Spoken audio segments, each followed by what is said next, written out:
Welcome to Lakeside's Garage.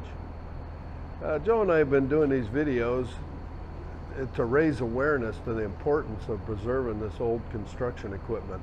And of course we like to spotlight the Historical Construction Equipment Association in Bowling Green, Ohio. That's home of the National Construction Equipment Museum. And we've got a lot going on out there. It's an exciting time. We're going to actually break ground on our new 20,000 square foot museum building and an additional archives storage facility. And through the generosity of some really good HCEA members, this has been made possible.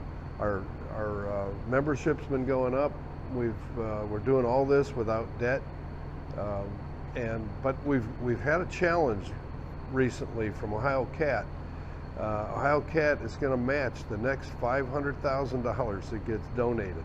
So now is the time, if you're going to donate, whether it's $1 or $100,000, it will be double.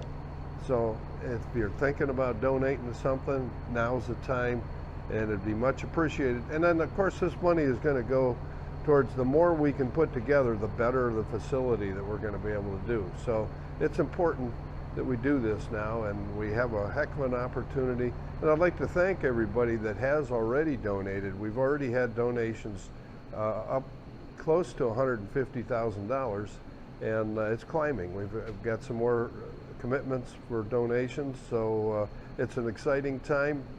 Thank you. If you're thinking about it, jump in there now. Now, of course, we do these videos. We're featuring projects that the Harry Young chapter of the Historical Construction Equipment Association is working on, and we're going to go around the shop now and take a look at a couple of those. Here we have a 1949 Diamond T Model 201 pickup truck, and my brother Alan had bought this quite a few years ago, and then well, it wound up in a storage container for many years, and we had to move it. We were cleaning all the containers out, and I told Kevin, I said, let's get that thing fired up and get it in the shop. So we did, and we wound up driving it in here, and then we got kind of excited about redoing it. So there's a guy in Texas. You can find him online. I forget his name right now, but he supplies, he had about every part we needed for this. So we're going to do a really nice rebuild on it. Like I said, we got it running now. We're going to get the brakes going on it. The motor runs really nicely. And I think we have almost every part we need en route coming for it. So that'll be something we'll be working on. These are kind of a cool looking truck, and some people call them the boss's truck. While all the workers would drive Fords or Chevys, the boss would wheel in this fancy Diamond T. This is our 1942 Bucyrus Erie 15B. This shovel, we've covered it many times on these recordings, but we restored this thing almost 20 years ago. This was a World War II relic, built for the military, and there are certain things that set these apart, being in the military. One is this light plant. This is an 800 watt Kohler light plant. And they would put these on here, and they ran, this produced 110 volt, and they have lights up in the cab. Can you see those, Joe? There's a couple light bulbs in there, and then there was a couple floodlights on the top for nighttime digging. And for some reason, they used these generators, and they would mount right in here. Now, I think most guys, when they got these in the civilian hands, they took this thing and threw it out because it gets in the way. But we were able to find this thing quite a few years ago and had it running, but it's gotten hard to start, and boys are working on it. There's a couple boys that have been messing with it. They just put new rings in it and did the valves, and we're going to try it out tomorrow and see what happens. But it's a working unit. Hopefully it'll be starting easier and in better shape. But that's a World War II only application. The other thing that sets these apart is that engine. The only information I could find on the inline 8-cylinder Chrysler engine that powers this thing is in the military books. None of the civilian books cover that inline 8-cylinder Chrysler. They did a Buda or a Caterpillar, but not this engine. But in the military book, that's the only engine that they cover.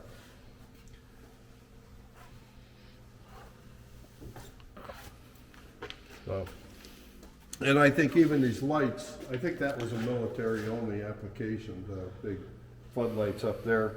That's an original mount I got off of a 15B in the junkyard. And then this one here we made, it's up on the operator's side.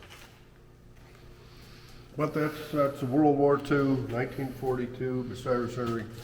This is a 1944 military surplus Osgood 200 shovel, and this was at a gravel pit near here. It was one of our competitors, Carl Brugman Sand and Gravel, and Carl Brugman was the only guy that ran this thing, and it's kind of neat because this one pretty much was run just by my dad, Harry Kukowski, and so these two machines, the original operators are long gone, but here they are preserved for hopefully forever. Another project we had here over the last year was the pony engine on this 1943 Caterpillar D8. Had some problems with that and the fuel system, and it's now operating and running good, and the tractor's back in good running condition.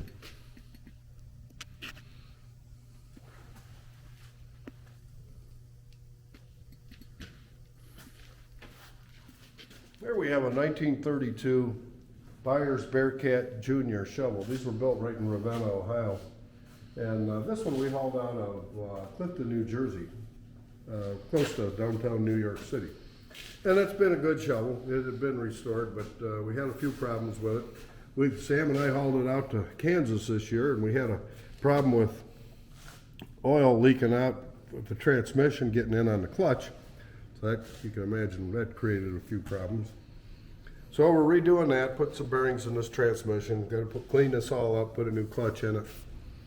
Carburetor's getting redone, and the magneto, that was the main problem we had out there. The spring on the outside of the points on the magneto failed, and we made a new one out of banding that we found in their junkyard out there. We actually had to make two of them because they only last so long. But the second one got us back to within about 8 feet of where the thing is sitting right now before it broke again. But we're in process of getting that redone, and hopefully we'll have this stuff done pretty soon and have this thing back out to work for our show in the spring.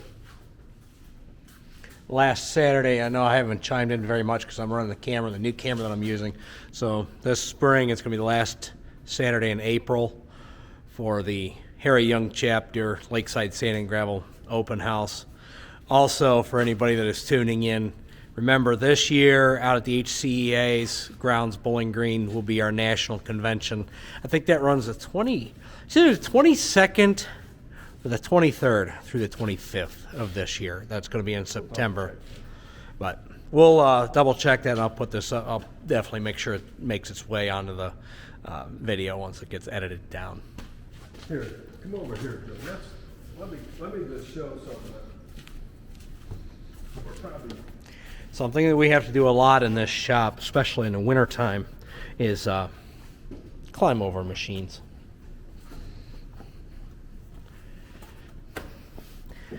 The master of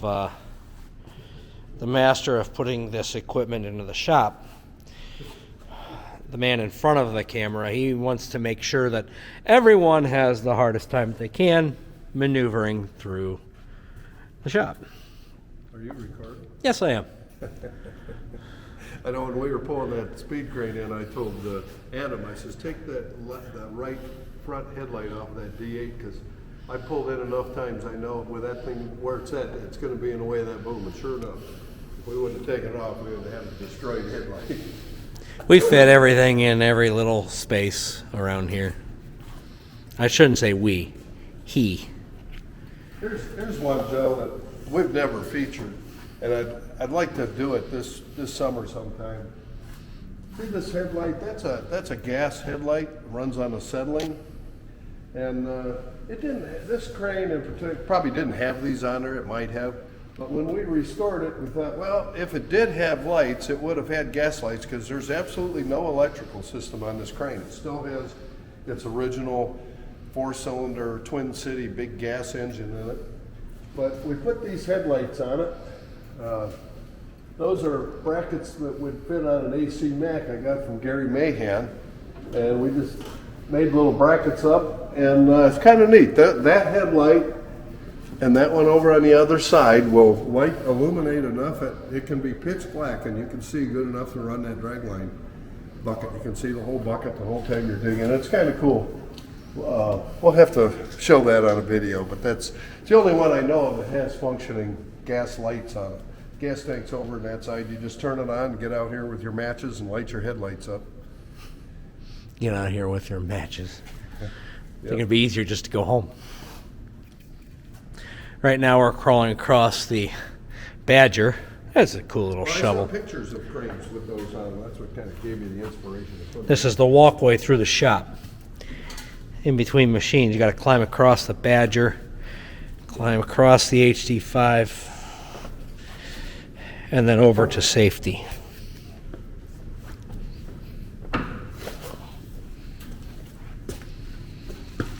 Let's go to the one.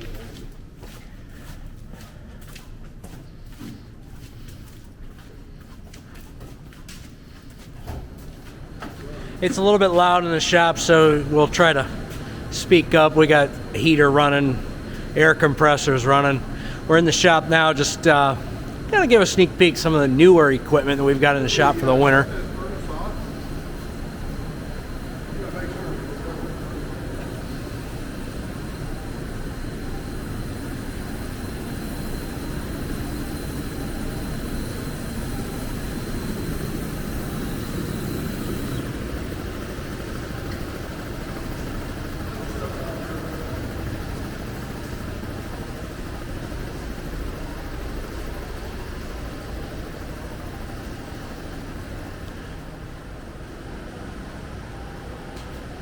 Is that the air compressor running? Yeah, the air compressor's running. Yeah, that's why it's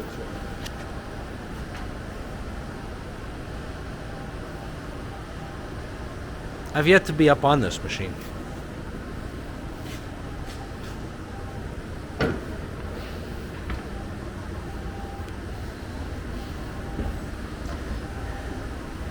You can have a dance party up here.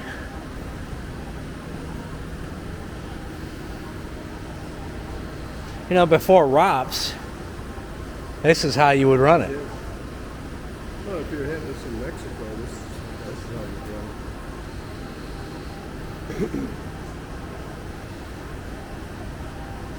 From the top of our new 99, not new, but older, but in very good condition, 990 front end loader.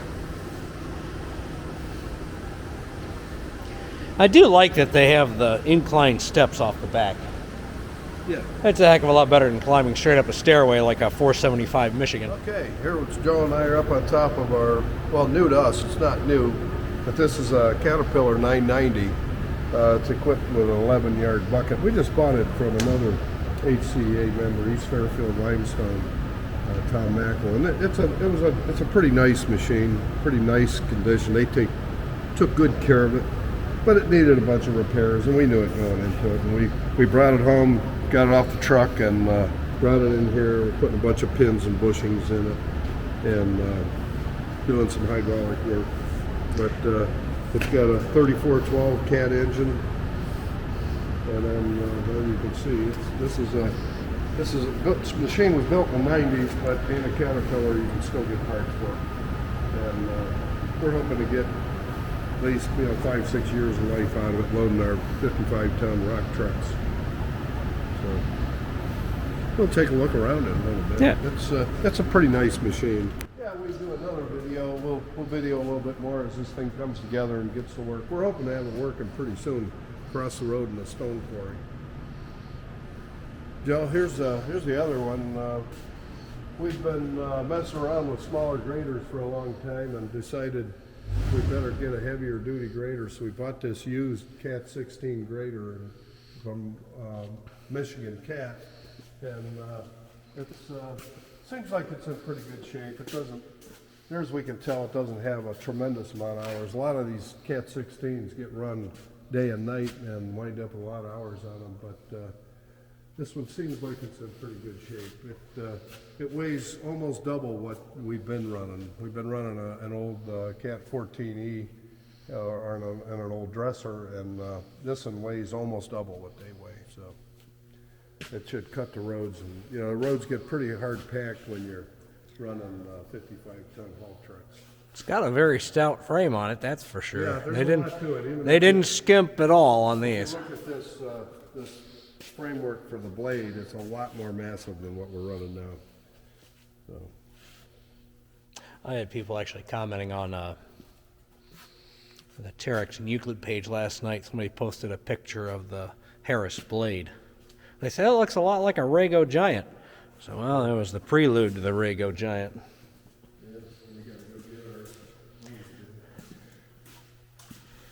That's... Oh, the loader I already did. I'd like to thank everybody for watching the Harry Young chapters Lakeside's Garage for this week. The videos that you've just seen, or the video that you've just seen, is what was shot over a couple of days in the shop. Different projects that we have going on with the antique equipment, and a couple of pieces of new equipment that we have in the shop. So we'll be doing more of these throughout the winter. It's going to be a combination of short clips as we work on projects and everything. We'll do some outside stuff, weather permitting. When we shot these videos here, the weather wasn't so nice outside. So I want to thank everybody for watching. We didn't get to do an ending while in the shop, so I'm doing a little one now. Once again, thank you everybody for watching, and I cannot encourage everybody enough to support the HCEA. For more information, go to hcea.net.